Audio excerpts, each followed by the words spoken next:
Buenas tardes, ¿me escuchan?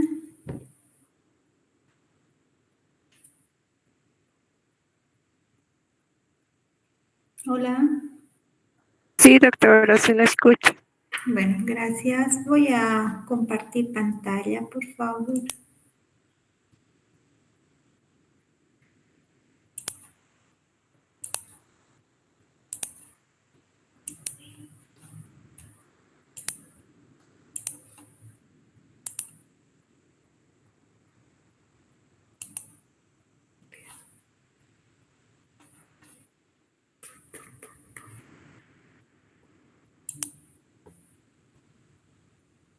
Bien, ¿están viendo la presentación?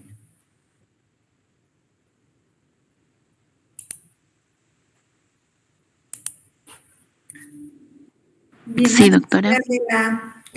hemos avanzado la anterior clase, hemos recordado lo de las inmunoglobulinas. Bien, y ahora vamos a entrar a una segunda parte de estas inmunoglobulinas. Y, no, déjenme porque no estoy pudiendo ahora sí.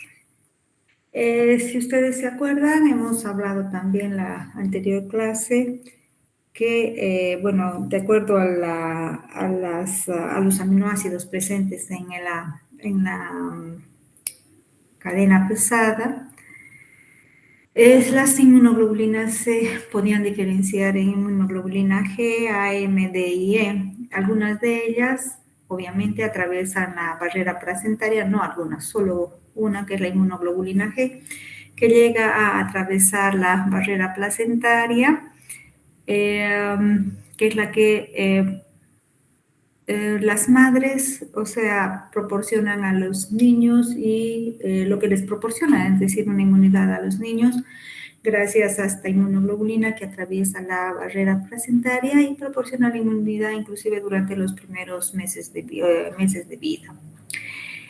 Algunas de ellas fijan el complemento, como la inmunoglobulina G y la M.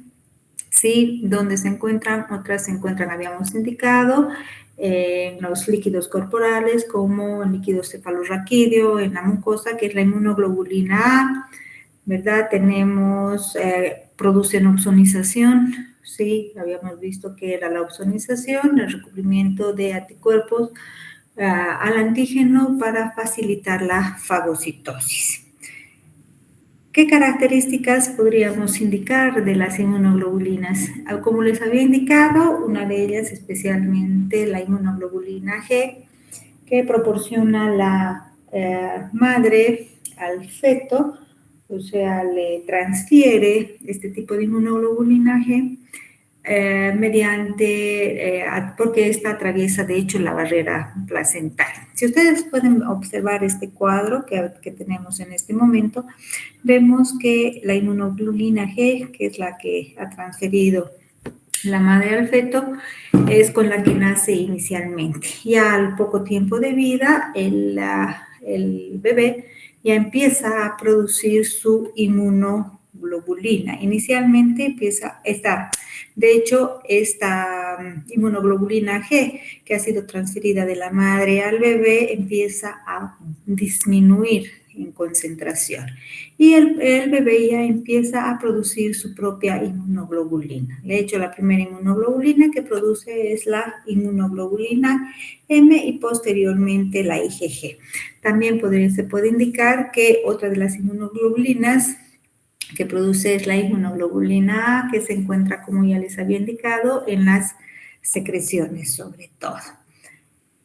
Recordar un poquito qué es el antígeno. Ya hemos hablado que los antígenos son sustancias reconocidas por el receptor de células B o por los receptores de células T. Al receptor de células B los habíamos llamado también BCRs, ¿sí? Que son anticuerpos que están unidos a la membrana de los linfocitos B, y al receptor de células T se los denomina TCR.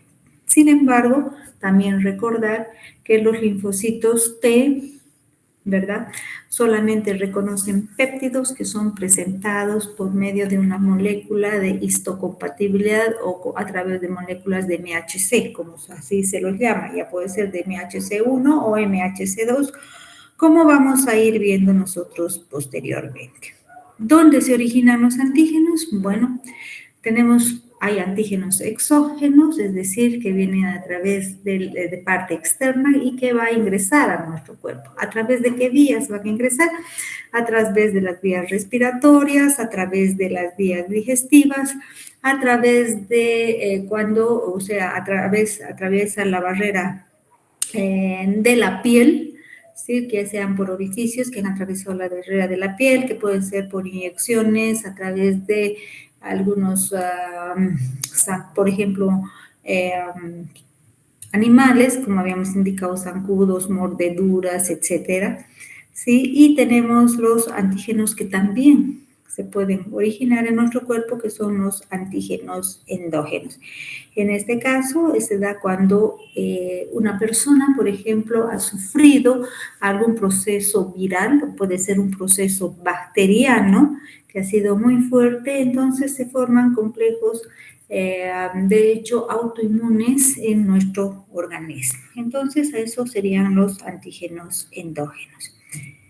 Por otro lado, también es importante identificar a qué se refiere con inmunogenicidad. La inmunogenicidad es la capacidad para inducir ya sea una respuesta humoral. Cuando hablamos de respuesta humoral, estamos hablando, no nos olvidemos que estamos hablando de anticuerpos, y las respuestas celulares, ya hemos hablado que es a través de las células, ustedes la conocen, que pueden ser las natural killer, que pueden ser los macrófagos, etcétera.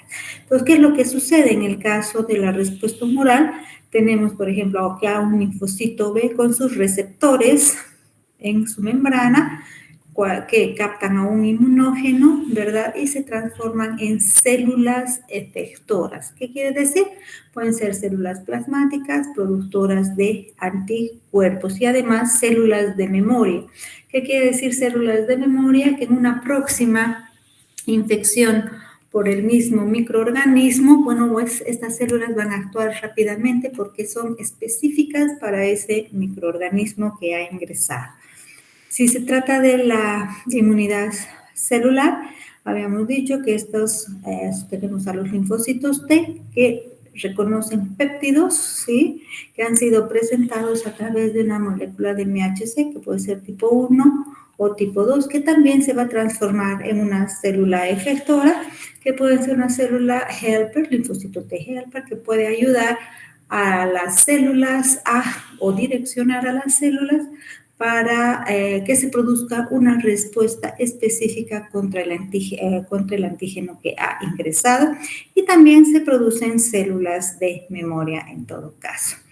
Y la antigenicidad es la capacidad de combinarse en forma específica con los productos finales, ya sea de la respuesta inmune humoral o también mediada por células o también por algas. Es decir, nosotros tenemos un producto final, como son los anticuerpos, ¿verdad? Que se van a unir a los antígenos y van a dar una respuesta específica.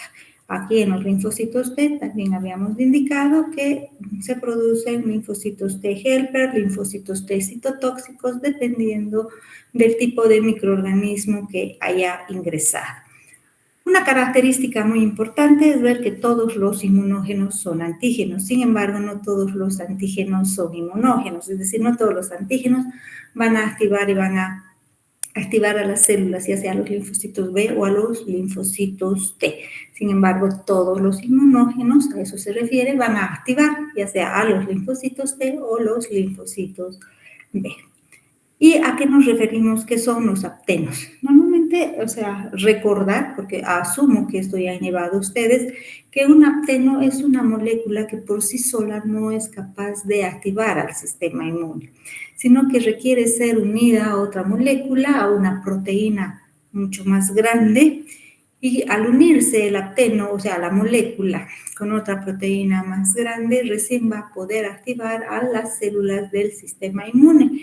Y en esto también podemos ver que puede ser fabricado, por ejemplo, en el caso de las vacunas, a veces para que una vacuna pueda dar resultado, se combina una molécula con proteínas más grandes específicas para que a través de esta exista una respuesta importante por parte de las células inmunes hacia la molécula y se formen los anticuerpos específicos. ¿Qué características también podríamos indicar? Normalmente los anticuerpos van a reconocer ciertos componentes o lugares específicos que tienen las moléculas, ¿ya? Estos lugares específicos, si nosotros vemos acá, esta molécula se va a desnaturalizar, obviamente, no va a estar en una forma o una determinada, no va a tener una determinada conformación específica, sino si se la desnatura, ustedes pueden ver que esta se ha elongado, ¿verdad? Se ha abierto. Sin embargo, esta tiene partes importantes o segmentos importantes que van a ser reconocidos por los, ¿qué parte era la región de unión al anticuerpo? ¿Se acuerdan? ¿A qué llamábamos nosotros? La región de unión del anticuerpo al antígeno. ¿Alguien me podría responder? ¿Hipervariable, doctora? Es la región hipervariable, de hecho, es la región hipervariable, pero ¿qué nombre recibe? El nombre en el anticuerpo, la parte de la región de unión al antígeno.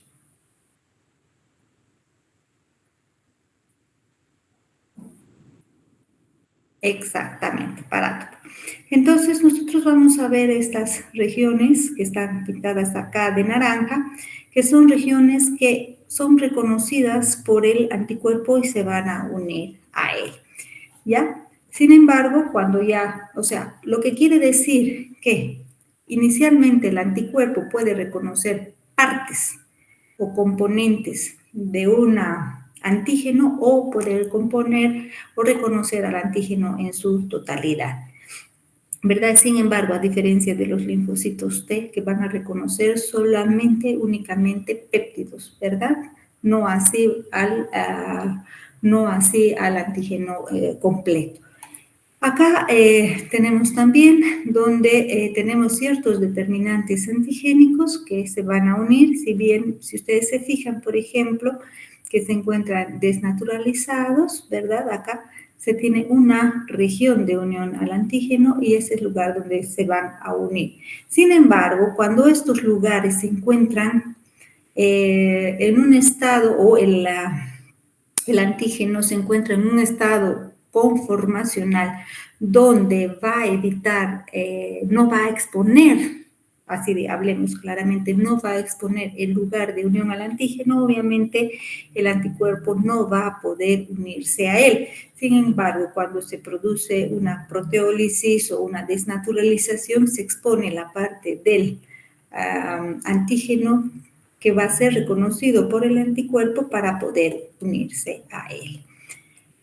Cuando hablamos de ontogenia de los linfocitos B, hablamos del proceso de desarrollo, desde una célula madre hematopoyética hasta dar lugar a un linfocito B maduro, ¿ya?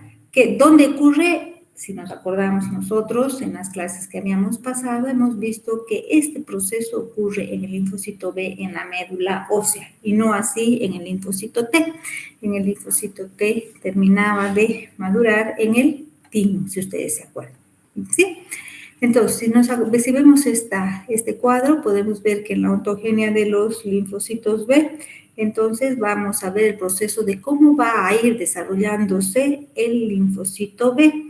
Y si vemos también hay varias etapas donde existen etapas donde se diferencian y también hay un reordenamiento genético muy importante que van a producir una población de linfocitos B específicos y que van a ser de hecho únicos, ¿verdad? Nosotros entonces tenemos acá una célula madre progenitora hematopoyética que va a dar lugar al linfocito B y en estas etapas vamos a ir viendo donde del progenitor va a pasar a una etapa de prolinfocito B, ¿sí? Después a una prelinfocito B, donde ya va a permitir que exista un anticuerpo, se va a producir un anticuerpo de membrana, o sea, vaya a poder exponer un anticuerpo de membrana, por así decir, donde este anticuerpo, o sea, de membrana, hemos hablado que era de tipo inmunoglobulina D, si ustedes se acuerdan, que se encontraba en los linfocitos B. Entonces, hemos visto que pasa a prelinfocito B, luego posteriormente a este receptor del linfocito B ya se encuentra establecido, sin embargo, pasa de prelinfocito B al linfocito B maduro y posteriormente ya con un receptor de membrana específico para el tipo de antígeno da lugar al linfocito B maduro. Esas serían las etapas de maduración entonces del linfocito B. En esta capa, donde el linfocito B ya maduro tiene capacidad de responder y reconocer sobre todo a diferentes antígenos. Ya, si se acuerdan, hemos visto que reconocían antígenos, por ejemplo, en los órganos linfoides secundarios, como hemos visto ya en clases anteriores, como en los ganglios linfáticos y también en el vaso. Una vez que este linfocito B ha reconocido ya al antígeno, ¿no? Entonces recién va a ir a transformarse o a diferenciarse a célula plasmática que va a secretar los anticuerpos específicos para el antígeno que ha reconocido. Bien, en esta otra diapositiva también nosotros podemos ver cómo se dan estas respuestas o cómo se va produciendo la formación de un anticuerpo, cómo se va a formar el anticuerpo. Si ustedes ven acá tenemos una serie de genes, hablamos a nivel genético obviamente, donde se va a producir una serie de reordenamiento de genes en las inmunoglobulinas.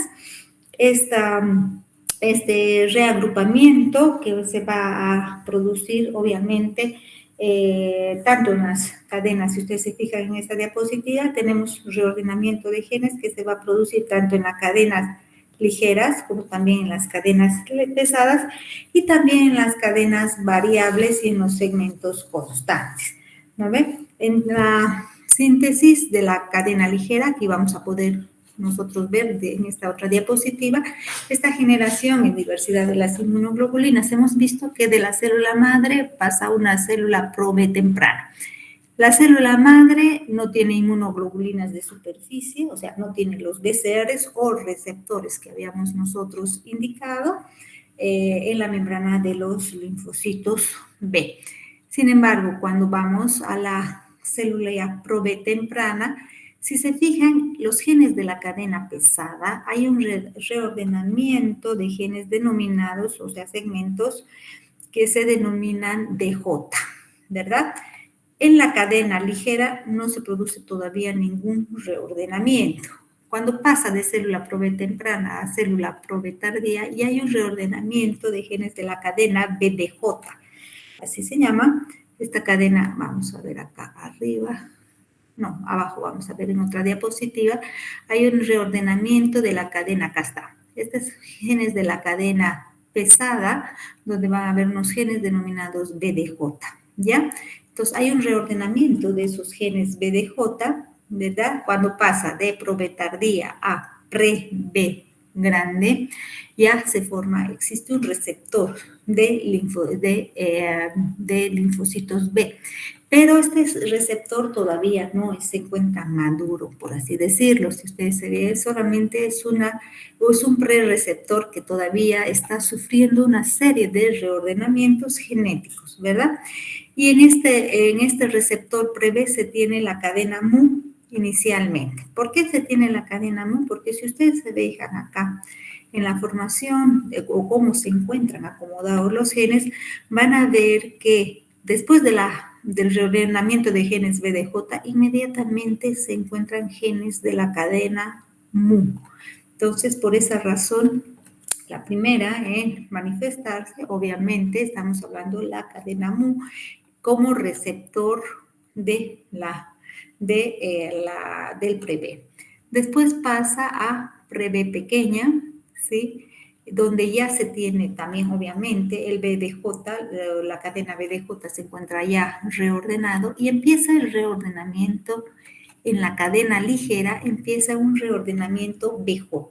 La cadena ligera, ustedes se van a fijar que no tiene, le falta un segmento. Acá en la cadena pesada nosotros tenemos un segmento de genes que se llaman BDJ. Sin embargo, la cadena ligera únicamente tiene BJ, ¿sí?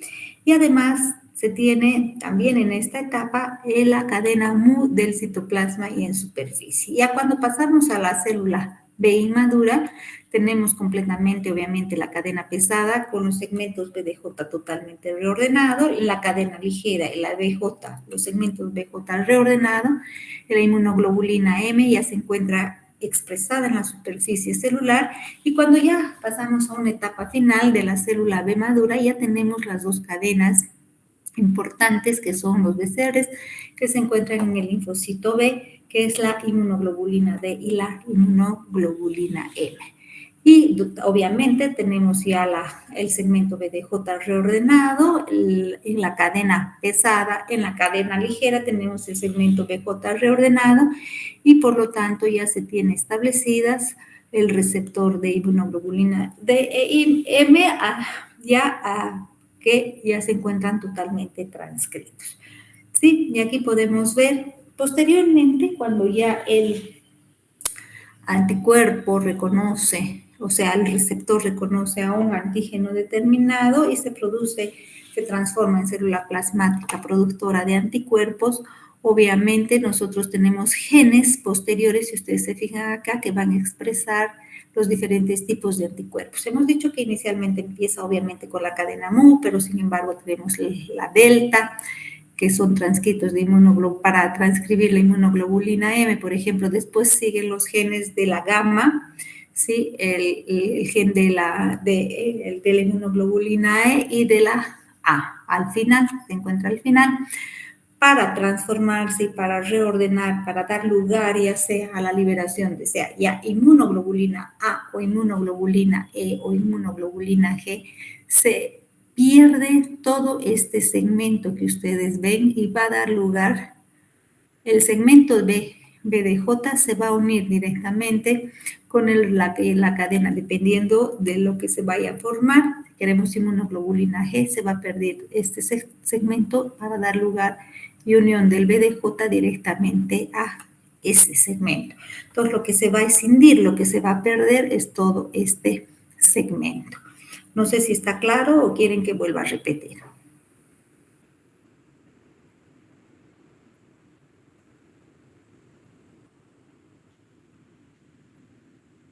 Pero, bueno, como no indica nada. Y acá tenemos nosotros cómo es que se produce el reconocimiento del antígeno por el receptor del linfocito B. Hemos dicho que el linfocito B virgen está formado por dos, tenemos en los receptores de inmunoglobulina D del linfocito B, tenemos de tipo IgM y de tipo IgD. Cuando reconoce al microorganismo, va a producirse la activación del linfocito B, la proliferación del linfocito B específico para ese antígeno y la diferenciación, ya sea al lugar a células plasmáticas que van a producir anticuerpos dependiendo del tipo de anticuerpos. Inicialmente habíamos hablado que la primera inmunoglobulina que se libera es de tipo IgM, ¿verdad? Y posteriormente ya cambia con el tiempo, hace un cambio de isotipo a inmunoglobulina G, ¿ya? Donde va a producirse una maduración de la afinidad que es específica para el anticuerpo, o digo, para el antígeno que ha reconocido, y se van a producir y formar linfocitos B de memoria.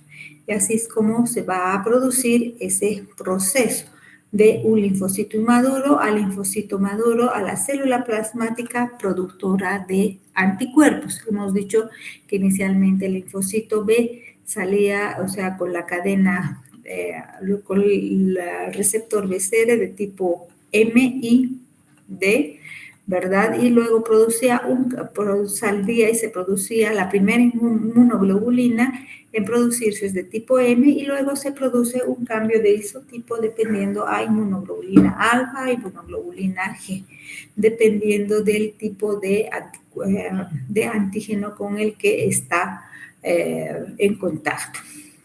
¿Sí? Sin embargo, también hay diferentes grupos de linfocitos que responden a antígenos dependientes e independientes de linfocitos T. Cuando son dependientes del linfocito T, ¿se acuerdan que habíamos hablado que cuando iban a las, por ejemplo, en el ganglio linfático, se producía un encuentro entre los linfocitos T y los linfocitos B, ¿verdad? Nosotros cuando tenemos a los linfocitos B, cuando se pone en contacto, sirve como linfocito T cooperador o linfocito T helper, habíamos hablado, ¿verdad? Que se iba y se ponía en contacto con el linfocito T. Lo que hacen es determinar, al ponerse en contacto, mejorar la afinidad que tienen también con para el tipo de antígeno con el que han entrado en contacto. Entonces cambian, obviamente, cambian de isotipo y dan lugar a los diferentes tipos de anticuerpos, ya sea de inmunoglobulina G, inmunoglobulina A o inmunoglobulina E. Eso es cuando se pone en contacto con un linfocito T cooperador. Entre el linfocito hay un contacto entre el linfocito B y el linfocito T, ¿verdad? Sin embargo, cuando es independiente de linfocitos T, lo único que va a producir, es decir, no ha existido un contacto entre el linfocito B con el linfocito T, sino directamente va a producir un tipo de inmunoglobulina M, ¿ya? Que tiene una baja afinidad para los antígenos con los que se ha encontrado. Entonces, lo que se requiere en todo caso es que siempre se produce una mayor cantidad de anticuerpos de diferentes tipos, ya sea inmunoglobulina G, cambia de switch, cambia de isotipo, inmunoglobulina A o inmunoglobulina E, cuando el linfocito B ha entrado en contacto con el linfocito T helper, ¿no? Que le ha permitido identificar el tipo de antígeno con el que ha entrado en contacto. ¿Qué funciones efectoras tienen los anticuerpos? Esto ya habíamos visto en otras clases, donde se produce una neutralización de microorganismos o toxinas, opsonización, recubrimiento de los antígenos con anticuerpos para favorecer la fagocitosis, también activan a otras células, que a lo que llamamos citotoxicidad celular dependiente de anticuerpos, donde activan, por ejemplo, a las natural killer, en este caso, para que liberen los gránulos que tienen y puedan eliminar y producir así la lisis del microorganismo. También tienen otro mecanismo de acción que activan el complemento, que es muy importante, y también, bueno, obviamente liberan ciertos componentes cuando activan el complemento, permiten la eliminación de los microorganismos por la formación de un poro de membrana que vamos a ver posteriormente, también activan la fagocitosis y también liberan ciertas citoquinas proinflamatorias, que es lo que habíamos visto, ¿verdad? Entonces, ¿cómo es que produce la neutralización de los microorganismos? Hemos visto que nosotros, los microorganismos, cuando no tienen un anticuerpo que evite este proceso de ingreso hacia el interior de la barrera epitelial, pues ingresan tranquilamente. Sin embargo, lo que hacen los anticuerpos es bloquear la penetración de los microorganismos a través de la barrera epitelial, ¿verdad? Entonces no permite que el microorganismo se una a la barrera epitelial y pueda pasar a través de del epitelio o la mucosa, ya sea intestinal o ya sea a nivel del tracto también respiratorio o de las mucosas en realidad. También lo que hacen es producir una bloquea, en el caso de las toxinas, también bloquea la unión de la toxina a los receptores celulares. Y en el proceso de opsonización y fagocitosis, que es lo que habíamos visto nosotros, se produce un recubrimiento, lo que les hace, activan a los fagocitos, donde se produce la activación de estos fagocitos que permiten que fagociten, como indican, a los microorganismos, y produzcan la muerte en el interior, como ya hemos visto, a través de las especies reactivas de oxígeno y nitrógeno que se va formando. En el caso de la citotoxicidad celular dependiente de anticuerpos, estamos viendo cada uno de ellos donde existe el recubrimiento de la célula o del antígeno por los anticuerpos y permite, por ejemplo, que las natural killer produzcan, reconozcan que existen. No nos olvidemos que las natural killer eran las células que iban chequeando cada una de las células y lo que van produciendo en el interior de las células.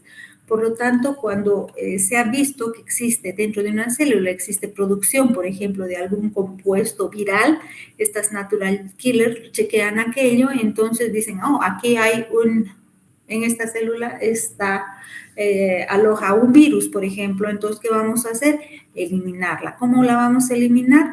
Liberando los gránulos que tienen y produciendo así la muerte de la célula. Y por otro lado, también tenemos cuando están reacciones que han sido mediadas por inmunoglobulina E, por ejemplo, en el caso con eosinófilos y los mastocitos, que sirven para la liberación, eliminación por liberación también de los gránulos, ¿verdad? Ya sea a los, en este caso, digamos, a los helmintos, donde por liberación de los granos de los eosinófilos producen entonces la muerte de los parásitos que puedan ingresar en nuestro cuerpo. ¿Qué nos da esta diapositiva que es muy importante? Reconocer cómo es que se van produciendo los anticuerpos. Por ejemplo, si nosotros vamos a ver, tenemos una primera infección donde nos ha ingresado un microorganismo. Para que ustedes se vayan orientando, hablaremos un poquito de lo que hemos vivido no hace mucho, que es la pandemia de COVID. ¿Recuerdan ustedes cuando una persona se infectaba con COVID? ¿Qué es lo que sucedía?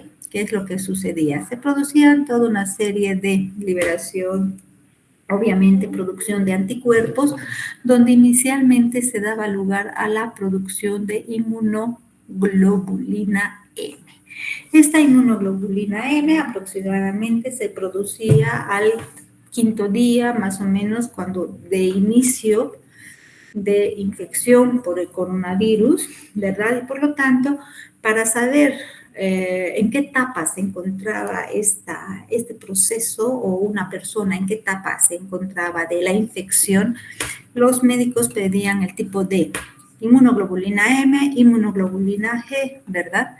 Entonces, si ustedes se fijan, al quinto día, le hemos hablado de que la primera inmunoglobulina que se encuentra en ser liberada es la inmunoglobulina M, ¿verdad? Entonces se producían anticuerpos al quinto día aproximadamente, ¿sí? Estos anticuerpos de inmunoglobulina M luego van bajando, ¿sí? Con el tiempo y se incrementa la formación de aproximadamente a los 15 días, se aumenta la producción o liberación ya de inmunoglobulina G, ¿verdad? La inmunoglobulina G tiene una duración mayor, ya en el tiempo, obviamente, mientras que la inmunoglobulina M llega a bajar y desaparecer. Entonces, cuando una persona salía con respuesta, digamos, inicialmente se les sacaba una muestra de sangre, se les tomaba la muestra de sangre y se reportaba como inmunoglobulina M positiva para COVID, inmunoglobulina G negativa para COVID. Entonces, el médico ya intuía, ¿verdad?, que una persona estaba en la fase inicial de la enfermedad por la producción de inmunoglobulina M, que es al quinto día aproximadamente, y no nos olvidemos que esta va a ir bajando. A partir del día 15 empieza la producción de inmunoglobulina G. Entonces, ¿qué pasaba? Cuando se encontraba al que había una respuesta, o sea, que es positiva para inmunoglobulina G y inmunoglobulina M, el médico decía, ya se encuentra más o menos en una etapa media de la infección, ¿verdad? Estamos hablando a los 15 días aproximadamente, ¿no? Estamos hablando entre 12, 10 días, pero si ya solamente aparecía la inmunoglobulina G positiva para el COVID, el médico indicaba que ya era una enfermedad que la persona ya había pasado, ¿verdad? De acuerdo a la etapa en la que se encuentra la persona y también el proceso viral en el que se encontraba, entonces podía indicar también proporcionar el tipo de tratamiento. Sin embargo, cuando nosotros nos vacunamos, ¿qué pasaba? Nosotros tenemos una vacuna, tenemos una primera, como nos han ido vacunando, inicialmente aquellas personas que, digamos, no han tenido COVID y les vacunan, les dan una primera vacunación, obviamente se da inicialmente la producción de inmunoglobulina M, esta cambia de isotipo y tiende a producir inmunoglobulina G. ¿Qué pasa? Nosotros hemos recibido otra vacunación, ¿verdad?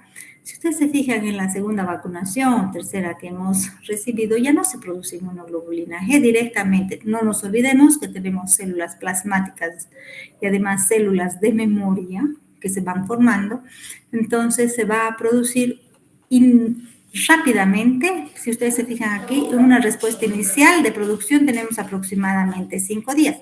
Sin embargo, con una segunda dosis de vacunación que hemos recibido, la respuesta es inmediata. Hay mayor producción de células, de anticuerpos, o sea, células plasmáticas productoras de anticuerpos. ¿De qué tipo? De tipo inmunoglobulina G, donde van a ser formadas linfocitos B de memoria, que es a lo que se quiere llegar por los procesos de vacunación, ya que cuando si una persona se tiene exposición a una tercera o cuarta tipo de antígeno, el mismo tipo de antígeno, la respuesta es muchísimo más rápida. Entonces, ¿qué tenemos en una respuesta primaria? Tiempo tras inmunización, estamos habitualmente es de 5 a 10 días. En una respuesta secundaria es inmediato, de 1 a 3 días. Si ustedes se fijan, es inmediato. Se tiene una respuesta en la inmunización inicial, en la primera vez, una menor respuesta. Sin embargo, con respuestas posteriores se tiene mayor respuesta inmediata, donde hay mayor producción de anticuerpos y también linfocitos de memoria, formación de linfocitos de memoria. Normalmente el isotipo de anticuerpo inicialmente es tipo M, que va a G. Ya en la segunda vez ya existe un aumento ya cierta de inmunoglobulina G directamente, o también hay un cambio de isotipo dependiendo si es inmunoglobulina A o E. Y también en la afinidad que se tiene por el anticuerpo, en una respuesta primaria tiene una afinidad media o menor. Sin embargo, en la respuesta secundaria es mayor la afinidad que se tenga por el antígeno, es decir, el anticuerpo va a tener mayor afinidad por el antígeno y va a actuar mucho más rápidamente. Gracias. ¿Alguna pregunta? ¿Algo que quieran ustedes indicarme o algo? ¿Está todo entendido, chicos?